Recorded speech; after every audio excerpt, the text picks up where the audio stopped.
Promise, napakadali lang talaga ng mga ingredients nito at sigurado akong gugustuhin nyo itong matikman. Meron ako ditong chicken wings. Pwede kayong gumamit ng ibang part ng manok. Pwedeng mabuto, pwede rin naman yung malaman. Tapos naglagay ako dito ng patis at binabad ko ng saglit.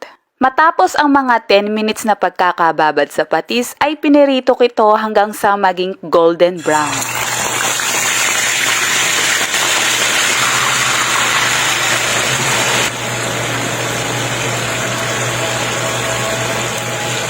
At syempre, pag golden brown na, ibabaligtarin na natin yan. Pag ganito na ang kulay, pwede na natin itong iset aside muna.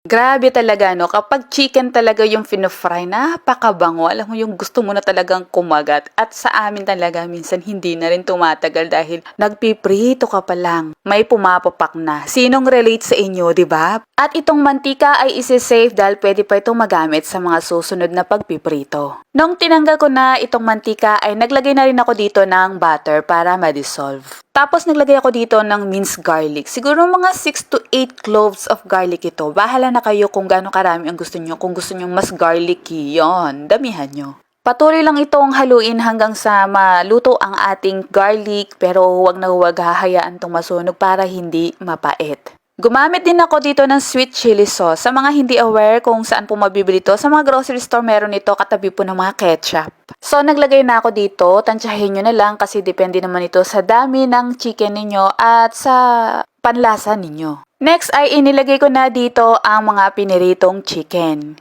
Sabi ko nga po pwede po kayong gumamit ng ibang part ng chicken. Nagkataon lang na wings ang meron ako. Make sure lang na makoat lahat itong ating chicken para magpantay ang lasa. Ito naman po ay optional. Naglagay ako dito ng siling labuyo at dahon ng sibuyas. Kahit wala nitong sili at dahon, okay lang. Napakabango. Naaalala ko dati, kumain kami ng aking mister sa isang Unli Wings restaurant. Excited kami kasi napakahaba talaga ng pila. At pagdating namin doon, masarap naman sana, kaya lang nakakaumay talaga. Anyway, narito na ang ating chicken wings in sweet chili sauce.